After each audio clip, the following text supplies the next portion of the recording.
To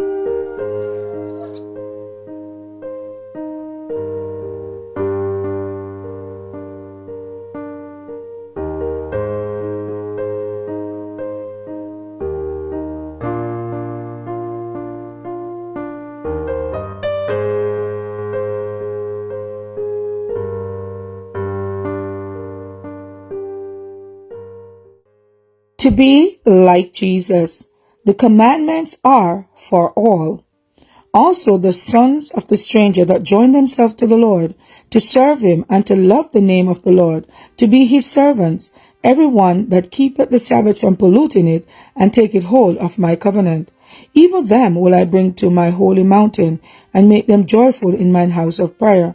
Their burnt offerings and their sacrifices shall be accepted upon mine altar. For mine house shall be called a house of prayer for all people. Isaiah 56 verse 6 and 7. Under the Mosaic law, strangers and eunuchs were excluded from the full enjoyment of the privilege granted to Israel. But the prophet declares that a time is coming when these restrictions will cease. The holy oracles were especially committed to the Jews. Not to be an Israelite was not to belong to the favored people of God.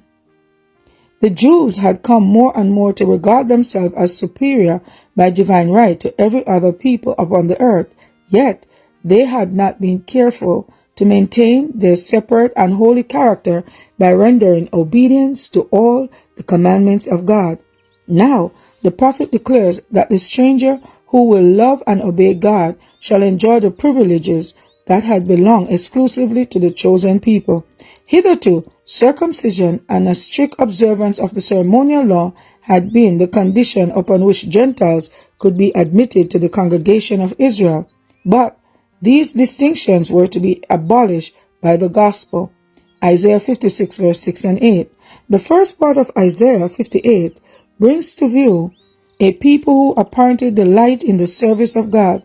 They seek him daily, as a nation that did righteousness and forsook not the ordinance of their God. Yet their lives are not right before the Lord, for he commands his prophet, cry aloud, spare not, lift up thy voice like a trumpet, and show my people their transgression, and the house of Jacob their sins. The prophecy reaches down the centuries to the time when the man of sin attempt to make void one of the precepts of God's law, to trample underfoot the original Sabbath of Jehovah, and in its stead exalt one of his own creation. And when the Christian world set aside God's holy Sabbath, and in its place accept a common working day, unsanctioned by a single "Thus saith the Lord," they are encouraging infidelity and virtually acknowledging the supremacy of that power by whose authority alone the change has been effected. The rejection of the Sabbath had led to the rejection of the whole law, and thus of professed Christians now boldly declare it void.